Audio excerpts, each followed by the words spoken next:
માતા પિતા માટે સુરતથી એક ચોંકાવનારો કિસ્સો સામે આવ્યો છે, જ્યાં 1.5 વર્ષની એક બાળકીએ પાણીના બદલે ડીઝલ પી લીધું। આ બાળકી પાણીના બદલે ભૂલથી ડીઝલ પી જતા દોડધામ મચી ગઈ।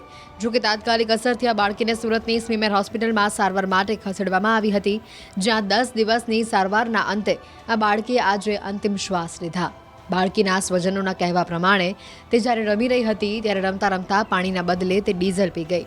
જો કે હાલ તો બાળકીને પોસ્ટમોર્ટમ ખાતે ખસેડવામાં આવી છે અને મોતનું સાચું કારણ પીએમ રિપોર્ટ આવ્યા બાદ જ સામે આવશે। वो बच्चा खेल रहा था, खेलते खेलते वो दूसरे के घर पे गया। जाने के बाद बच्चा पानी का बोतल रखा हुआ था, उसमें डीजल भरा हुआ था। वो बच्चा पानी समझ करके वो डीजल पी लिया। उसके बाद आधा घंटा बाद उसको लेके आए मैं हॉस्पिटल। पहले तो प्राइवेट में गए, फिर उसके बाद वहाँ नहीं हुआ तो मैं सिविल में लाए। यहाँ लाने के बाद बच्चा 12 दिन रखा इधर। रखने के बाद बच्चा ने डेथ कर दिया। वो